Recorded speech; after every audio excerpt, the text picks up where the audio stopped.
இந்த துக்ககரமான நேரத்திலும் நம்மை விட்டு பிரிந்து தேவனுடைய பாதத்தில் இளைப்பாறுதலில் பிரவேசித்திருக்கிறதான கனத்துக்குரிய பாஸ்டர் அவர்களுக்காக நான் கர்த்தரை துதிக்கிறேன். அவர்கள் இந்த பூமிக்குரிய வாழ்க்கையில் ஏற்ற வேளையிலே கர்த்தர் அவர்களை ரட்சித்து அபிஷேகித்து கனமான வேலையை கர்த்தருக்கு என்று உழைக்க பிழைக்க இந்த தேசத்திலே கிறிஸ்துவின் நற்கந்தமாய் வாழ ஆண்டவர் அவளுக்கு தந்த நல்ல ஜீவ நாட்களை தேவனுக்கு மகிமையாய் பயன்படுத்தியிருக்கிறாங்க. அதற்காக நான் கர்த்தரை துதிக்கிறேன்.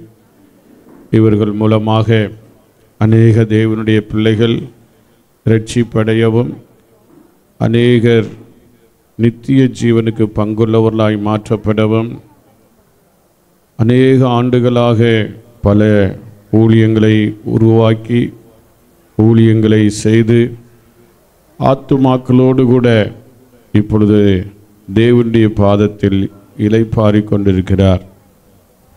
வேத புஸ்தகத்தில் நம்ம வாசிக்கும்போது, நீ உத்தமனை நோக்கி செம்மையான மனுஷனை பார்த்து அந்த மனுஷனுடைய முடிவு சமாதானம். இந்த பூமியிலே இவர்களை பிறக்க பண்ணின ஆண்டவருடைய நோக்கத்தை நம்முடைய கண்களுக்கு முன்பதாக சரியாக நிறைவேற்றி கொடுக்கப்பட்ட நாட்களை கர்த்தருக்கு மகிமையாகவும் தேசங்களுக்கு ஆசீர்வாதமாகவும் இருளில் வாழ்ந்து கொண்டிருக்கிற மக்களுக்கு வெளிச்சமாகவும் மலையின் மேலுள்ள பட்டணத்தை போலவும் இந்த பூமியிலே வாழக்கூடிய நல்ல ஒரு வாழ்க்கையை தந்து அதை வெற்றியாக ஓடி முடித்து நிறைவு செய்து ஆண்டவருடைய பாதத்தில் இன்று அதிகாலையிலே கடந்து போயிருக்கிறாங்க. பிரிவு என்று சொல்லுகிறது மெய்யாகவே நமக்கு வேதனை உண்டு பண்ணக்கூடிய ஒன்று. ஆனாலும் மரணம் இல்லாத தேசத்தில் நம்ம வாழலை.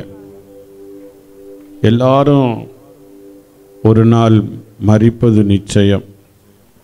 இவங்க முந்தி கொண்டாங்க, நாமும் அடுத்த வரிசையிலே போய் கொண்டு இருக்கிறோம். இந்த பூமியிலே ஒவ்வொரு மனுஷனும் ஒவ்வொரு நாளும் நாம் கடந்து போக போக நம்முடைய மரணத்தை நெருங்கி கொண்டிருக்கிறோம், மரணத்தை நோக்கித்தான் ஓடிக்கொண்டிருக்கிறோம் என்பதை நம்ம மறந்துவிடக்கூடாது. எப்படியும் ஒரு நாள் முடிவு உண்டு. இந்த பூமியிலே மனுஷர்களாகிய நம்ம எல்லாரும் பிறந்தது நிச்சயம், மரிப்பதும் நிச்சயம். சில தேவனுடைய பிள்ளைகளுக்கு மாத்திரம்தான் இயேசு வரும்போது மறுரூபமாக்கப்பட்டு சேர்க்கப்படுகிற அனுபவம். மற்ற மாதிரி பிறந்த மனிதர்கள் கண்டிப்பாக ஒரு நாள் மரிக்க வேண்டும். மரிப்பது நம்பிக்கையற்றதான மனிதர்களைப் போல நம்ம மரித்து கடந்து போகக்கூடாது. அருமையான இந்த ஐயா பாஸ்டர் அவர்கள் நமக்கு கற்றுக் கொடுத்த வேத சத்தியங்கள் நம்முடைய வாழ்க்கையில் இன்றும் நிலைத்து கொண்டு தான் இருக்கிறது. ஒரு நல்ல நீதிமான், நல்ல தேவனுடைய வார்த்தைகளை பகிர்ந்து பேசக்கூடிய நல்ல ஒரு தேவனுடைய மனிதன். இந்த ஸ்தாபனத்திற்கு கடந்த நாட்களிலே தலைவராகவும் கர்த்தர் அவர்களை ஏற்படுத்தி கொடுத்து தன்னால் இயன்ற வரைக்கும் நல்ல முறையிலே கர்த்தருடைய நாமத்தை உயர்த்த கிருபை பாராட்டினார். எப்படியும் மரணத்தின் மூலமாகத்தான் மனுஷன் நித்தியத்தை சுதந்திரிக்க வேண்டியது இருக்கிறது. மரணம் முடிவு அல்ல, மரணம் நித்தியத்தின் ஆரம்பம். ஆகையினால் இந்த இடத்திலே வந்திருக்கிற ஆண்டவருடைய பிள்ளைகளே, நமக்கு ஒரே ஒரு வாழ்க்கை கொடுக்கப்பட்டிருக்கிறது.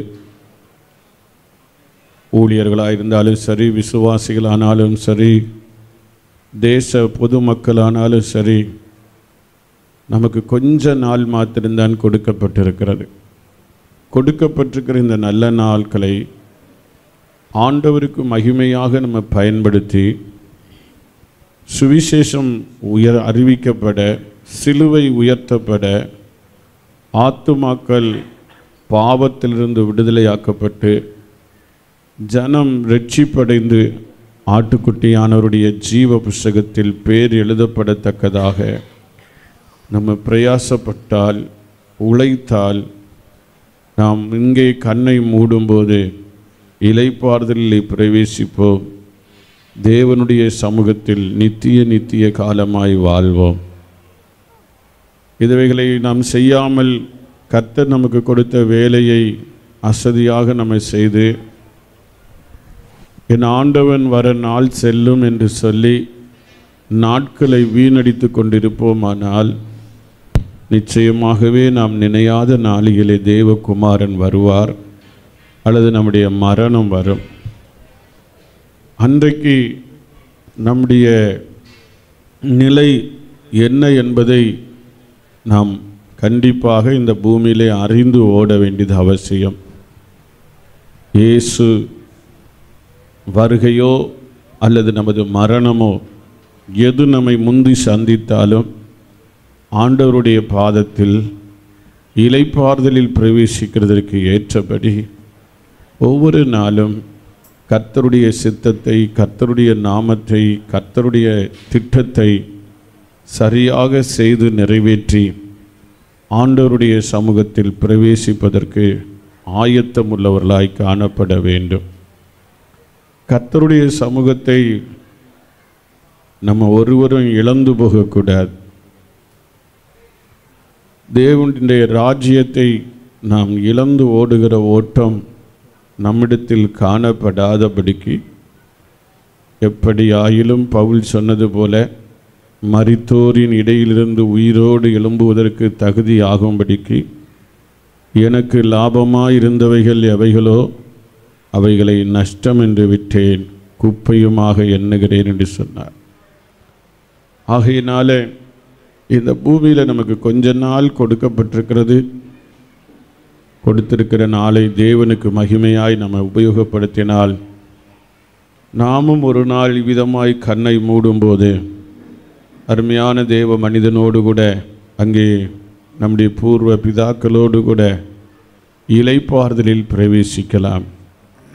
ஆகையினால் அந்த மேலான தரிசனத்தோடு ஒவ்வொரு நாளும் பூமிக்குரியவைகளை அல்ல, மேலானவைகளையே நாடி தேடி கடந்து சென்ற நம்முடைய பிதாக்கள் பரிசுத்தவான்களைப் போல நாமும் அந்த மேலான நம்பிக்கையோடு கொடுக்கப்பட்டிருக்கிற நல்ல நாளை தேவனுக்கு பயந்து தீமைக்கு விலகி ஆண்டவருடைய சித்தத்தை பூரணமாய் செய்து நியமிக்கப்பட்டிருக்கிற ஓட்டத்தை ஓடி முடித்து ஆண்டவருடைய சமூகத்தில் பிரவேசிப்பதற்கு நமக்கும் கர்த்தர் கிருபை செய்தருளுவாராக.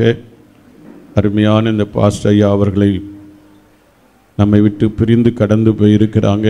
அவருடைய பிரிவு நிமித்தம் துயரத்தோடு, துக்கத்தோடு, கண்ணீரோடு, வேதனையோடு நிற்கிற எல்லா ஆண்டவருடைய பிள்ளைகளுக்கும் கர்த்தர் ஆறுதலையும் சமாதானத்தையும் ஆண்டவர் நிறைவாய் தந்து அவர்களிடத்தில் இருந்ததான விசுவாசம், அவரிடத்தில் இருந்ததான பரிசுத்த வாழ்க்கை, அவரிடத்தில் இருந்ததான ஊழிய தரிசனம் அவருடைய பின் சந்ததிகளுக்குள்ளும் பெருக, ஊழியர்களுக்குள்ளும் பெருக கர்த்தர் கிருபை அருளி மென்மேலும் இந்த ஊழியங்கள் நாளுக்கு நாள் கர்த்தருடைய நாள் பரியந்தம் நிலை நிற்க, ஊழியங்கள் கர்த்தருடைய மகிமைக்காக வாழ்ந்திருக்க, செழித்திருக்க கர்த்தர் அனுக்கிரகம் செய்வாராக.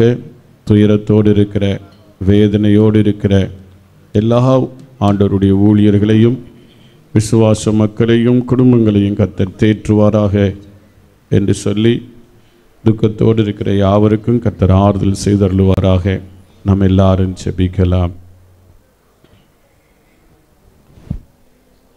பரிசுத்தமுள்ள பிதாவே, கிருபை நிறைந்த தகப்பனே,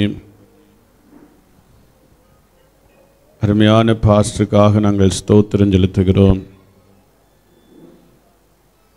இந்த பூமியிலே அவரை பிறக்க செய்தீர்.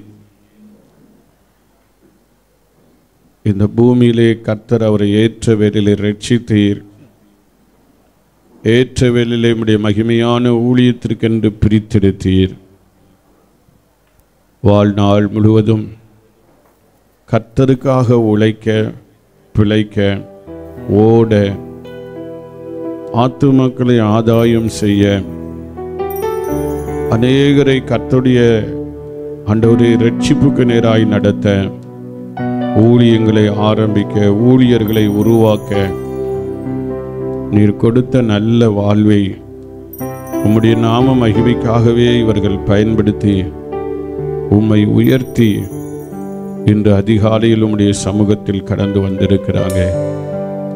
அவர்கள் விட்டு சென்றிருக்கிறதான இந்த விசுவாச மக்கள், கர்த்தருடைய ஊழியர்கள், ஊழியங்கள், இந்த ஸ்தாபனம் இன்னும் கர்த்தருக்கு மகிமையாய் வாழ்ந்திருக்க, உயர்ந்திருக்க, தேசத்திற்கு ஆசீர்வாதமாயிருக்க கர்த்தர் நினைத்தருளுவீராக.